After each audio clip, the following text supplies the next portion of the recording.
स्वामी जी, सर्दी में नसें सिकुड़ जाती हैं और ब्लड प्रेशर बढ़ता है, खून गाढ़ा होने लगता है, तो क्या यही वजह है कि ठंड के मौसम में थक्का जमने और अचानक हार्ट ब्लॉकेज का खतरा ज्यादा हो जाता है? तो नेचुरल ब्लड थिनर का काम कौन कर सकता है? और फिर जो योगाभ्यास है वो तो आप करा ही रहे हैं। एक तो भुजंगासन करना, भुजंगासन 10-20 बार से लेके 25-50-100 बार तक मैं करने के लिए कहता हूँ। एक भुजंगासन, दूसरा है मरकट आसन। ये स्ट्रक्चरल बैलेंस के लिए भी, ब्लड सर्कुलेशन को भी बैलेंस्ड तरीके से चलाने के लिए बहुत जरूरी है। एक बात है। दूसरी बात, अब पहले बता दिया ब्रेन स्ट्रोक से, हार्ट अटैक से कैसे बचना। अब बताते हैं ब्लड प्रेशर के कारण से जिनको ब्रेन स्ट्रोक हो रहा है, हार्ट अटैक हो रहा है, किडनियाँ फेल हो रही है, उससे बचने का उपाय। तो ब्लड प्रेशर बहुतों का घट जाता है जब नसें सिकुड़ गई, पहले डाउन था और फिर ब्लड सर्कुलेशन कम होने से बीपी फिर नीचे का 40, ऊपर का 60 तक पहुंच जाता है। कई बार नीचे का 30, ऊपर का 50-40 तक आ जाता है और आदमी की डेथ हो जाती है।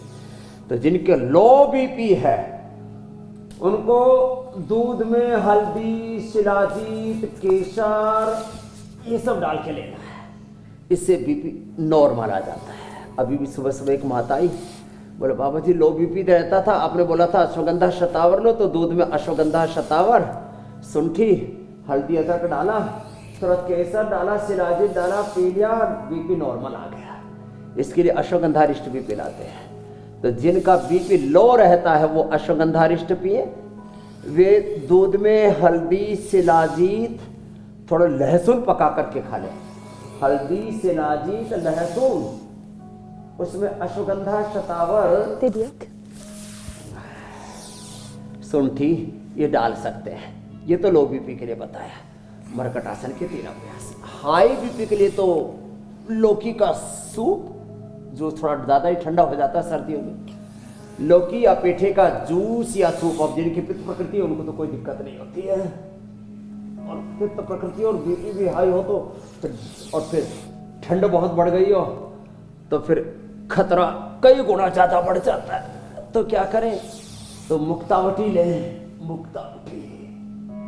और हाँ, मुक्तावटी खाली पेट ले, लौकी का और पेठे का, जिनको अब ठंडा लगता हो जूस, जिनकी मैंने कहा पित्त की प्रकृति उनके लिए ठीक है, जिनकी वात और कफ की प्रकृति उनको फिर सूप लेना चाहिए। और जो मुक्तावटी या बीपी ग्रिड का फिर प्रयोग करेंगे उनका बीपी नॉर्मल हो जाएगा। ये टैलमादी और तमाम तरह के दूसरे जो सॉल्ट होते हैं, अलग अलग प्रकार के बीपी को रेगुलेट करने के लिए खाते हैं लोग।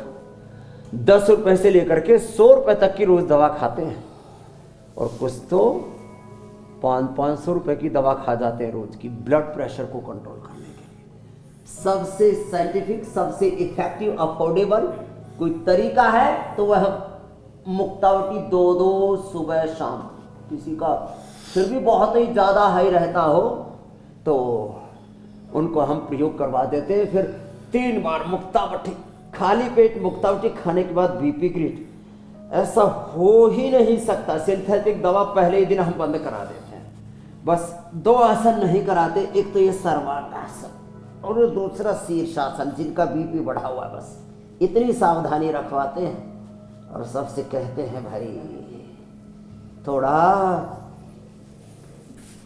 अपने मन को नियंत्रित रखो, गुस्सा कम करो, प्रतिक्रिया कम, गुस्सा कम, अपने आप को थोड़ा नियंत्रित, अपने आप को अनुशासित करना सीखो।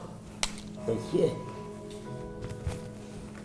आज फोन बहुत कट रहा है, अब इनको ठंड लग गई है, ध्यान रखना पड़ रहा है। हमारे स्वामी जी नेटवर्क को भी ठंड लग गई है, इसलिए ऐसा हो रहा है। उसकी भी तरंगे जाम हो रही हैं, उसे भी योग करवाने की जरूरत है।